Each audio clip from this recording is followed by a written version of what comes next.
하나님 말씀은 시편 119편 105절부터 112절까지 말씀되겠습니다. 저와 함께 한 절씩 교독해 읽다가 마지막 절은 같이 합독해서 읽겠습니다. 시편 119편 105절부터 112절까지 말씀입니다. 주의 말씀은 내 발의 등이요 내 길의 빛이니이다.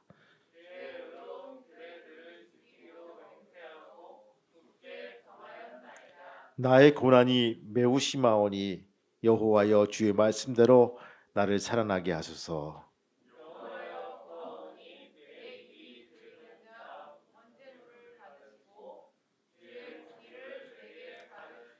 나의 생명이 항상 위기에 있사오나 나는 주의 법을 잊지 아니하였나이다.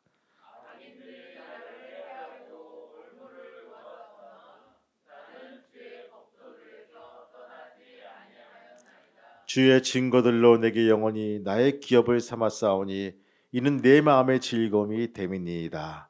내가 주의 율례들을 영원히 행하려고 내 마음을 기울였나이다. 아멘.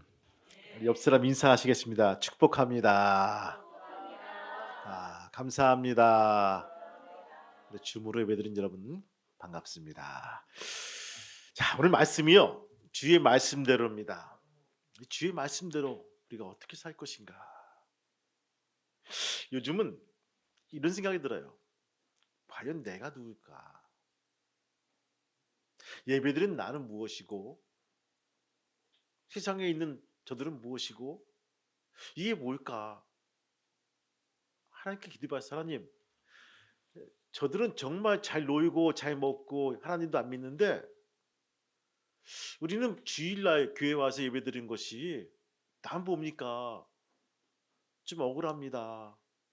조금 불합리합니다라고 이렇게 좀 투정 아닌 투정을 붙여봤어요. 근데 주님께서 말씀하시기를 얘야, 너 TV에서 혹시 그런 프로 봤니? 뭐요? 나는 국대다. 국가대표라는 것이죠.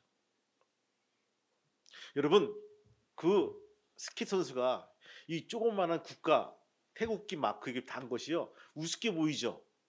이거 달라고요 정말 엄청나게 훈련을 받고 시험을 통과해서 이거 붙여준 거거든요. 여러분, 그 스타킹에 KUR 코리아 붙인 거 우습게 보이죠? 이거 붙이려고요 걔들은요 발이 빠지라고 열심히 달렸거든요. 그냥 주는 거 아니에요. 너희들은 하나님의 국가대표다. 할렐루야. 이거예요.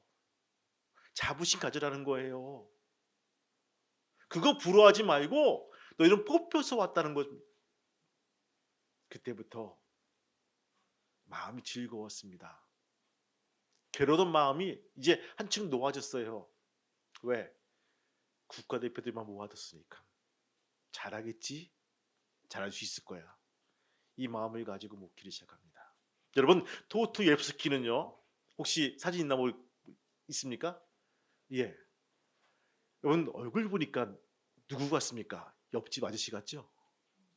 예, 아무리 봐도 저 양반이 무슨 문필가나 유명한 사람이라고 보이지 않습니다.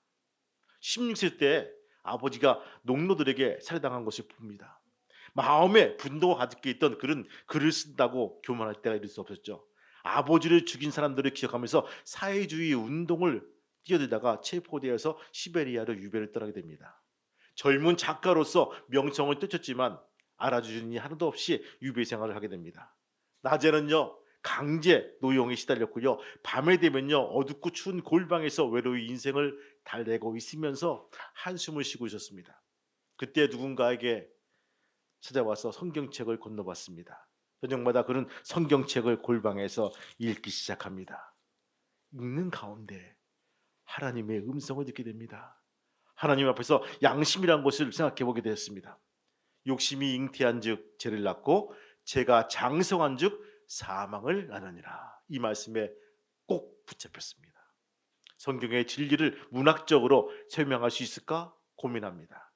사형 직전에 기적적으로 황제 특사로 사면되어 고향으로 스스로 내려온 도스토옙스키는 심혈을 기울여서 작품을 내놓았습니다. 바로 그 양심의 문제를 취급한 유명한 소설 뭡니까? 죄와 벌이라는 소설. 여러분 꼭 한번 읽어보시기 바라요. 이 두꺼운 책이지만요, 읽을 만한 가치가 있다는 것입니다. 성경만이 우리 인간을 변화시킵니다. 불행한 인생을 살던 사람들에게 참된 행복이 무엇인지 깨우쳐 주는 것이 소설이 아니라 성경이란 것입니다. 오늘 시편 119편은요 176개의 구절로 이루어졌습니다. 참 장구하고 깁니다. 히브리의 알파벳 문자로 순서에 따라서 이루어진 22개의 단락으로 나눠져 있고요. 각 단락에 8개의 구절로 이루어졌습니다. 이러한 형태로 어크로스틱이라고 불려지는데 본 시편은요 이러한 형식의 대표적인 시입니다. 잘 짜여진 기교의 시다. 우리가 시조를 배울 때 아리랑 아리랑 아라리요. 아리랑 고개를 넘어간다. 여러분 그냥 쓴 것 같죠? 334 334 이런 식으로 이게 운율을 가지고 쓰여진 것이 바로 시편 119편의 그 내용이란 것입니다. 이 시편은요 하나님의 말씀인 인간에게 어떠한 역할을 하며 그 말씀이 어떻게 믿어야 되는 것에 대해서 설명해 주고 있습니다. 그러기에 이 말씀이라는 단어를 대신에 증거나 계명이나 율법, 법도, 율례, 규례, 명령을 사용해서 말씀에 다양하게 보여준 것을 보게 됩니다. 그리고 사람이 경험할 수 있는 온갖 기쁘고 즐겁고 괴롭고 고통스러움의 말씀에 비추어 교훈하면서 삶의 지혜를 가르쳐주고 있는 내용으로 서술되어 있다는 것입니다. 시편 기자는 하나님의 말씀을 경멸하는 자에게 조롱과 억압과 박해가 당하고 있음을 말해줍니다. 그러나 고통이 하나님의 시험인 것을 알고 있었기에 고난 가운데서도 하나님의 말씀을 위로를 받습니다. 말씀에 대한 사랑을 표시하고 환난에서 구해주기를 간구합니다. 그리고 여호와의 법을 행하는 사람이야말로 진정한 복 있는 사람이라고 강조합니다. 복 있는 사람은요 명예나 재산이나 또는 건강보다 하나님의 말씀에 따라 올바르게 살기를 원하는 사람이 복 있는 사람입니다. 세상과 하나님 사이에서 방황하지 않고 전심으로 하나님을 찾는 사람일 것입니다. 악을 행치 않고 주의 도를 행하는 사람입니다. 악을 떠날 수 있는 유일한 길은 뭘까요? 주의 말씀대로 따라합시다. 주의 말씀대로 사는 길임을 아는 사람이란 것입니다. 종교 개혁자들은요 그 개혁의 목적이 오직 하나님의 영광을 위하여 솔라 그라티아 이렇게 표현합니다. 그리고 개혁의 방법은요 오직 믿음으로 솔라 피데 말합니다. 그리고 개혁의 근거는 뭡니까? 오직 말씀으로 솔라 스크립처. 이 솔라 오직 영광과 오직 믿음과 오직 말씀으로 한 근거를 가지고 그들은 종교 개혁을 시작합니다. 제도나 교육으로 사람이 변화된 것이 아닙니다. 여러분 좋은 법이 있으면 사람이 바뀌어질 것 같죠? 그 법을 피해간다는 것입니다. 좋은 지도가 있으면 사람이 올바르될 것 같죠? 그 제도를 피해간다는 거예요. 인간적인 방법으로 바로 심성이 개조되는 것이 아닙니다. 오직 주의 말씀대로 행할 때 가능해집니다. 그렇다면 주의 말씀대로 어떻게 구해될까요? 첫 번째, 나를 인도하여 주소서 이렇게 하는 것입니다. 따라합시다. 나를 인도하여 주소서. 다시 한번 나를 인도하여 주소서. 아멘. 나그네가 사막에서 길을 잃게 되었습니다. 저도 그 사막을 몇 군데 가봤는데 밤이 되면 정말 어디가 어딘지 모르고요. 바람이 한번 싹 불면요. 이게 언덕이 다시 평지가 되고 평지가 언덕이 돼서 지형을 알 수가 없어요. 저는 참 이상한 게 낮에 가는 길과 이 밤에 가는 길이 다르더라고요. 낮에는 눈에 익어서 그냥 잘 운전할 수 있는데 밤이 되면요 여기가 아닌가 저긴가 저기가 아닌가 이렇게 헷갈릴 때가 있는 모습들을 많이 보게 됩니다. 근데 사막은요 이를 말할 수가 없어요. 지형이 막 바뀐다는 것입니다. 물이 떨어지고 방향 감각이 상실한 그런 초조하게 사막을 헤매다가 발자국을 발견합니다. 아 이제 살았구나 소리치면서 발자국을 따라가면서 걷게 됩니다. 한동안 따라다 보니까 발자국 수가 점점 늘어지는 것을 보게 됩니다. 이상하다. 마을이 가까이 올 줄 알고 더욱 열심히 발자국을 따라갔지만 아무리 가도 동네가 나타나지 않은 것을 보게 됩니다. 정신 차려 보니까 그 발자국은 다름 아닌 자신의 발자국이었습니다. 그것을 계속 맴돌고 있는 거예요. 그런 절망한 나머지 자리에 주저앉습니다. 어떻게 하나 하면서 곰곰이 생각하다가 하늘의 북두칠성을 바라보게 됩니다. 결국 그는 별자리를 통해서 방향을 확인하고 거기에서 탈출했었던 것입니다.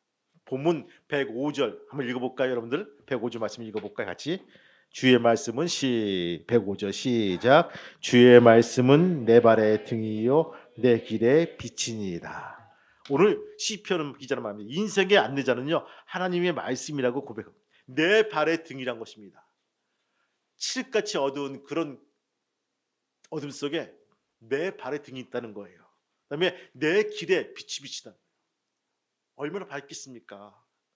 우리가 어디를 가야 할지 어디로 행해야 될지 알지 못하는 어려움 속에서 이 말씀만이 나올 때 우리를 안내할 수 있고 기잡할 수 있다는 것입니다. 인간의 힘으로는 도저히 불가능한 일이 많지요. 그러기에 하나님의 인도하심을 구해야 됩니다. 인간적인 방법을 접고 하느님 앞에 무릎을 꿇어야 됩니다. 자, 여러분 가끔씩 이런 생각합니다. 어느 병원 큰 병원 하니까 하나님은 우리는 병을 고치고 하나님은 그 병을 낫게 하신다 이렇게 써 있더라고요. 기독병원이에요. 의사들이 말한 거야. 우리는 병을 수술도 하고 꼬매기도 하고 그렇죠? 짜기도 해서 병을 고치지만 그것을 낫게 하신 분은 누구다? 하나님이라는 거예요. 아멘 했어요. 어떻게 낫는지 몰라요. 근데 그것이 낫더라고요. 아물어지고 그렇죠?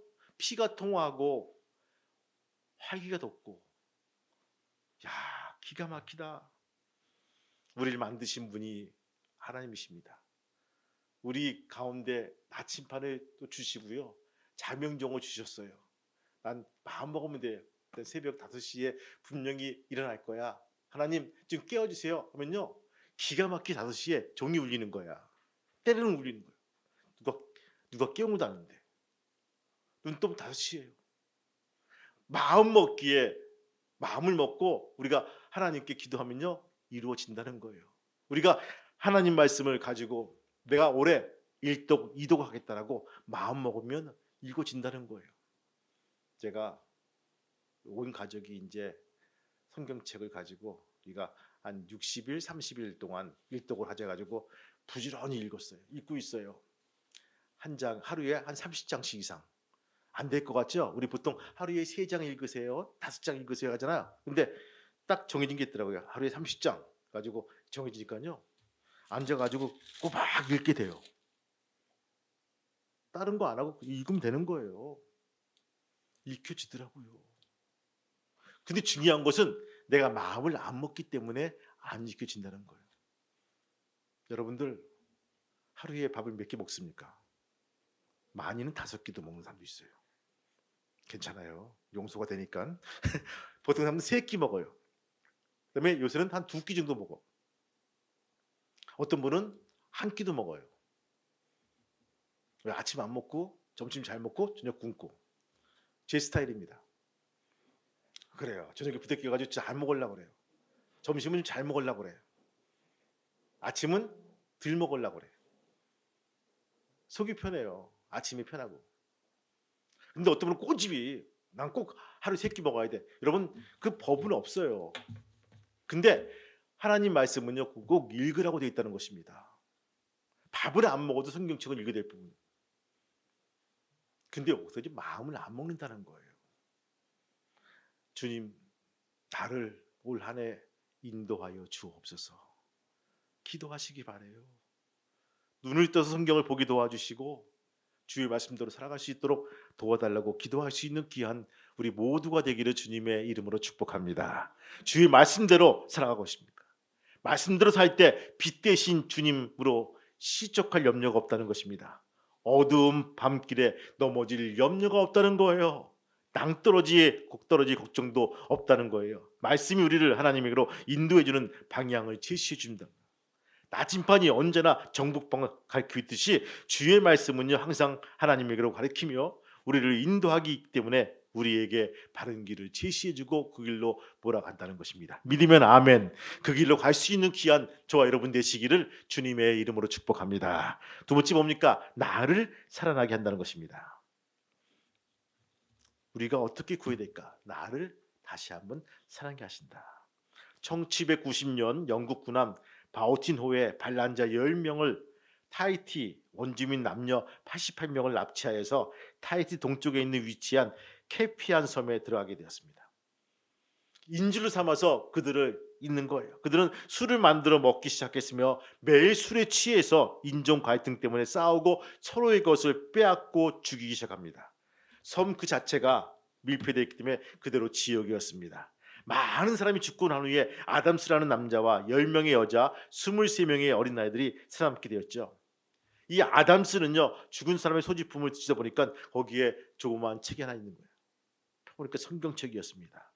그 성경을 읽다가 진리를 깨닫게 되었습니다. 그때부터 아이들을 위해서 성경을 읽어주고 가르치기 시작합니다. 삶이 조금씩 변화되기 시작합니다. 술을 끊게 되고 도둑질이 없어지고 싸움이 줄어들고 평화로운 섬이 되었다는 것입니다. 1808년 미국 산설이 들어왔을 때 그 섬은 35명의 주민이 사는 행복한 섬으로 되어 있다는 것입니다. 놀랍죠? 그것도 얼마나 기적입니까? 근데 1991년 열방대학의 총재 로렌 커밍햄이 섬에 갔을 때 55명의 주민이 살았는데 그야말로 거긴 천국이었다는 거예요. 죄 짓는 사람이 없고요. 주일이면 모든 주민들이 교회에 가서 하나님께 예배드립니다.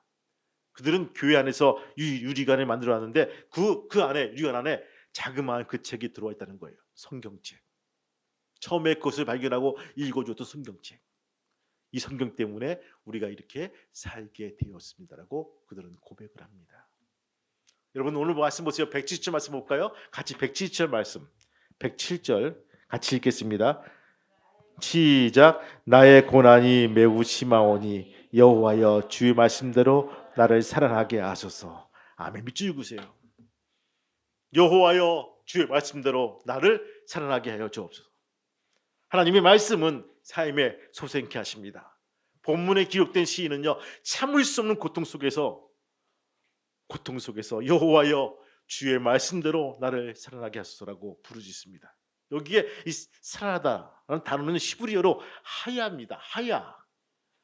이 뜻은요, 생명을 주다라는 뜻입니다. 즉 활력을 다시 찾아서 번성케 한다는 것입니다.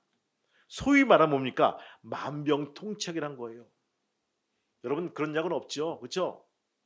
어떤 약은 이 질병에 듣고, 어떤 약은 이런 질병에 듣고, 어떤 약은 이런 질병에 들어요. 근데 군대 가니까요, 군대 의무반 가니까 만병통치약이 있더라고요. 시커먼 염소똥 같은 게 있어요. 머리가 아파도 그걸 주고요, 배가 아파도 그걸 주고요, 등이 아파도 그걸 주고 먹으면 낫는다는 거야. 근데 놀라운 것은 그거 다섯 먹으면 나는 것 같아. 만병통치약. 하나님의 말씀입니다. 여러분 마음이 우울할 때 이 통치약을 드시기 바래요. 하나님 말씀을 드시기 바래요. 여러분들 머리가 아플 때 하나님 말씀을 드시기 바래요. 속이 쓰리고 고난 속에 있을 때 하나님의 말씀을 드시기 바래요. 고난에 처해 있고 실망에 처해 있고 길이 없을 때 하나님 말씀을 드시기 바래요. 낫는다는 것입니다. 분명히 낫습니다. 위로하시고 축복하시고 인도하시고 그 길에서 끄집어 내온다는 것입니다. 어려운 일이 닥쳐올 때 말씀에서 떠나지 마시기 바랍니다. 살 길은 오직 말씀뿐이 없음을 알고 오직 말씀이신 하나님께 분명히 매달려 있기를 소망합니다. 고난이 없다면 얼마나 좋겠습니까? 그러나 인생길에는 복병이 숨어 있더라고요. 질병과 가난과 실패와 따돌림이 항상 우리를 괴롭힙니다. 나이 먹으면 좋을 줄 알았어요. 고민이 없어질 줄 알았어요. 한 가지 편한 건 나이를 좀 먹으니까 시험 보자는 것은 없더라고요. 대학 시험도 없어지고, 그렇죠? 대학원 시험도 없어지고, 이제 굳이 큰 시험들은 없더라고요. 근데 다른 시험도 있다. 건강의 시험이 다가오고요, 그렇죠? 인생에 이렇게 굴곡이 이제 2씩 3씩 생기더라고요. 주의 말씀대로 매일매일 살면서 사람을 살리는 귀한 성도가 되시기를 주님의 이름으로 축원합니다. 여러분, 나태한 영혼을 주님의 말씀은 깨워주십니다. 쓰러진 영혼들을 일어나게 하십니다. 말씀은 살아계신 하나님의 능력입니다. 혹시 어려운 상황을 만났습니까? 낙심하고 있습니까? 우리가 의지할 것이 없는 것이 있습니까? 하나님께로 오시기 바라요. 하나님 말씀에 붙들려 할 수 있는 귀한 믿음의 성도가 되시길 바랍니다. 오로지 주의 말씀대로 사는 자만이 소생케 됨을 믿고 나올 수 있는 우리 모두가 되기를 주님의 이름으로 축복합니다.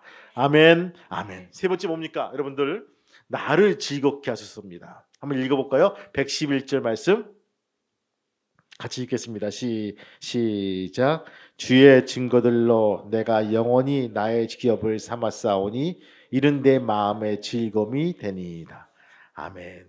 작가 카우먼, 정상에 올랐던 성악가 제니 린드라는 이 전기를 이렇게 바라고 있습니다. 19세기의 대표적 소프라노인 제니 린드, 경력에 있어서 가장 놀라운 일은 그녀의 화려한 시기에 매우 짧은 인생을 지겠다는 것이다.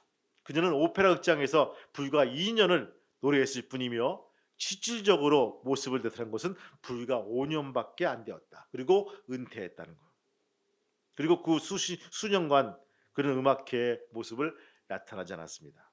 젊은 여성으로 이토록 높은 인기를 바라며 시골로 은퇴해 버린 이 여자를 이해할 수가 없었죠. 어느 날 그녀가 해변가에 있을 때 그녀를 아끼던 사람이 찾아와서 묻습니다. 왜 당신은 인기의 절정에 들어서 있을 때 그 인기를 버렸나요? 왜 은퇴했습니까? 그러자 제니 린드는 말합니다. 읽고 있던 성경책을 덮으면서 말합니다. 사실은요, 성경을 읽을 시간이 날마다 줄어드는데 어떻게 제가 그만두지 않겠습니까? 인기가 올라갈수록 성경 볼 시간이 줄어든다는 거예요. 사람들은 부와 명예, 인기 같은 것들은 높이 평가하고 이러한 것들을 위해서 자신의 생을 투자합니다. 그러나 제니 린드는요, 이런 것보다 생명이며 영혼을 만족하게 하는 성경 읽는 생활을 더욱 즐거워한다는 것입니다. 여러분, 우리가 호흡숨을 치죠. 그게 뭔데? 그것 때문에 내가 그것을 포기해? 이렇게 말할 수가 있어요. 마스크를 씁니다. 여러분, 이 마스크가 참 위생적이고 좋죠. 근데 이게 유통기한이 얼마죠? 한낮? 어떤 분은 일주일 쓰더라고요. 아까워서 뒤집어서 쓰고 반대로 쓰고. 저는 그래요. 옛날에 도깨비 빤스가 있었어요. 입어보자 도깨비 빤스 노래도 있는데 3,000년을 입어도 끄덕없는 도깨비 빤스였는데 그런 식으로 뒤집어도 쓰고 앞뒤로 써보고 하고 싶어요. 깨끗하니까. 근데 이것도 쓰는 그렇죠. 유통기한이 있어요. 뭐든지 유통기한이 있습니다. 하나님의 말씀은요, 유통기한이 길어요. 우리의 인생과 똑같습니다. 여러분, 감사하지 않습니까? 그렇죠? 우리가 어디에 올인할까요? 나의 인기와 부와 명예, 권력에 올인해가지고 거기에 있을 때 우리가 행복할까요? 잠시 잠깐 행복할 수가 있어요. 즐거울 수가 있어요. 좋을 수 있어요. 근데 그 잠깐을 위해서 내 가장 중요한 것을 포기할 수 있을까요? 그렇게 할 수 없다는 거예요. 저는 제니 린든의 말에 전적으로 동감했어요. 맞다. 저는요, 이것 때문에 포기합니다. 가장 중요한 것들을 내가 포기하고 인기와 부를 누릴 수가 없어서 제가 은퇴했습니다. 주의 말씀을 마음에 두고 즐거워하는 여러분 되시기를 바랍니다 하면서 이 오페라 가수가 그 사람에게 권면했던 얘기입니다. 오늘 111절 말씀, 주의 증거들로 내가 영원히 나의 기업을 삼았나이다. 이는 내 마음의 즐거움이 됨이니이다.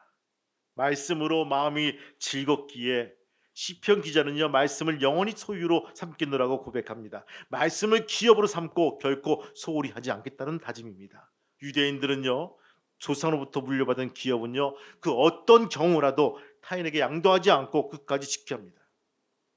그런 의미에서 시인은요, 하나님의 말씀을 기업으로 삼겠다는 이 다짐, 이 작정은요, 평생에 하나님의 말씀대로 내가 살 것이란 뿐만 아니라 후손에게도 이것을 물려주겠다는 강한 의지를 거기에 표현하고 있다는 것입니다. 말씀을 최고의 유산으로 삼는 이유가 바로 뭡니까? 삶의 즐거움이 거기에 있다는 것입니다. 자그맣게는 우리 둘째 은민이가 내일 졸업을 합니다. 즐거워요. 또 조만간 취직을 하겠죠. 즐거워요. 기쁨입니다. 더 기쁜 것은 뭘까요? 결혼도 하게 되고 자녀도 낳고 이렇게 행복하게 사는 것. 더 기쁜 것은요, 온 가족이 다 남편이고 신랑이고 며느리고, 그렇죠? 누구고 사이고 간에 하나님을 잘 믿는 일가를 이루는 것이 더 기쁨이란 것입니다. 말씀 안에서 할렐루야, 이것이 우리의 기쁨이 되어야 되고 즐거움이 되어야 될 것입니다. 돈 많이 벌고 집 사고 좋은 차 사고 행복해요, 즐거워요, 해피굿이에요. 그것이 아니라 하나님을 영화롭게, 하나님을 즐겁게 하는 것이 우리의 목표가 되는 것이 우리의 목표의 즐거움이 되어야 될 것입니다. 여러분, 즐거움에 대한 모든 것들이 바뀔 수 있는 우리 모두가 되기를 주님의 이름으로 축복합니다. 여러분, 다윗과 사울왕에 비교해 볼 때 다윗은 참 좋은 왕이었어요. 근데 사울은 비록 왕이었지만 하나님의 말씀을 들은 척도 안 했습니다. 그러나 목동인 다윗은요, 하나님 말씀을 즐거워하여 말씀이 정금보다 귀하고 꿀승보다 달달하고 고백합니다. 어떻게 하나님의 말씀이 즐겁다고 표현할 수 있습니까? 다름이 아니라 하나님의 말씀을 즐거운 데서 나온 것입니다. 하나님의 말씀을 즐기는, 계속 씹는 거예요. 되새기는 거예요. 야, 이 말씀 좋은데, 저 말씀 좋은데, 저 말씀 내 마음에 드는데, 이 말씀 외워야지. 이렇게 즐기는 거예요. 말씀을 즐거워하는 생활을 으뜸으로 여기려야말로 올바른 믿음의 성도가 될 수 있다는 것입니다. 20세기의 기적으로 알려진 헬렌 켈러는 독서의 양이나 사상에 뛰어난 인물이었습니다. 그녀는 말합니다. 나에게 잃어버린 세계를 되찾아준 것은 바로 한 권의 책입니다. 그 책은 내 가장 애독하는 성경입니다. 어린 시절부터 언제나 용기와 기쁨을 얻기 위해서 성경을 읽었습니다. 하도 성경을 읽어서 어느 곳에는 점자가 문드러져 나갈 정도로 있었습니다. 여러분 아시잖아요, 헬렌 켈러. 안 보이잖아요. 그러니까 손으로 문대가지고 점자를 보면서 연상을 하고 그 외운 것을 가지고 그렇죠? 성경 말씀을 이렇게 했는데 하도 읽어서 하도 이렇게 문대가지고 점자가 문드러진 것도 한두 권이 아니란 것입니다. 내 손가락 끝에서 점자가 닳고 닳았기 때문입니다. 성경은 나의 생애의 지침이고 나의 위안이 되었습니다. 삼중고에 짊어진 나에게 불굴의 정신을 갖게 한 것은 바로 성경입니다. 나는 날마다 성경을 읽을 적마다 기력을 새로 회복하고 포부를 확대해 나갔습니다. 그러므로 시간을 내어 성경 읽고 영을 새롭게 해야 될 것입니다. 라고 우리에게 일러주고 있습니다. 성경을 읽고 묵상하는 일에 힘쓰십니까? 어려울수록 성경을 가까이 하시기 바랍니다. 성경만이 유일한 살길입니다. 용기와 희망을 주어서 영혼과 생명을 살려줍니다. 그리고 삶의 즐거움을 더욱더 더해주는 책이 하나님의 말씀 성경입니다. 성경에 들고만 다니는 책이 아니라 반드시 읽어야 할 책으로 삼으실 수 있는 귀한 성도가 되시기를 주님의 이름으로 축원합니다. 부디 우리 모두가 올 한해 승리하길 바랍니다. 2022 행복한 길로 나갈 때 분명히 내 옆에 성경책에 들려있는 귀한 믿음의 성도가 되시기를 주님의 이름으로 축복합니다. 기도하시겠습니다. 하나님, 맞습니다. 주의 말씀대로 살기를 소망합니다. 근데 주의 말씀을 잘 모릅니다. 우리가 알길 소망하게 도와주시고 성경 말씀을 읽을 때마다 아하, 이런 마음을 가지고 밑줄을 긋고 별표를 할 수 있는 귀한 믿음의 성도가 될 수 있도록 인도하여 주옵소서. 주님, 올 한 해 열심으로 힘을 내게 도와주시고 코로나나 고난을 우리가 탈피하는 것은 우리가 더욱더 깊숙이 하나님 말씀에 들어가서 하나님 말씀을 묵상하고 나오는 것일 것입니다. 주님, 위드 지저스하게 도와주시고 하나님 말씀대로 살아갈 수 있는 귀한 믿음의 지체가 될 수 있도록 축복하여 주옵소서. 예수님의 이름으로 기도합니다. 아멘.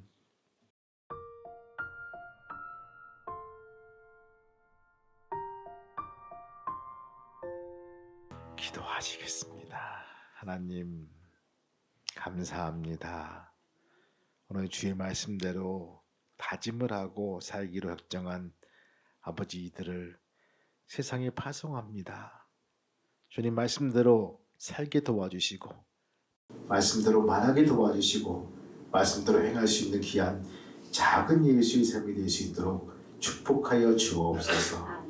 어릴 때일수록 말씀 붙들고 살게 도와주시고 하나님께 한 번 더 기도하게 도와주시고 십자가 붙들고 몸부림치는 귀한 믿음의 사람이 될 수 있도록 허락하여 주시옵소서. 이제는 우리 주 예수 그리스도의 은혜와 하늘 아버지의 크신 사랑과 성령님의 감동과 역사 인도하심이 머리 숙인 저희들과 저희 가정과 기업 또한 아래교회 평화교회에 의지에 붙들고도록 충만하기를 예수 이름 축복하며 기도하옵나이다. 아멘.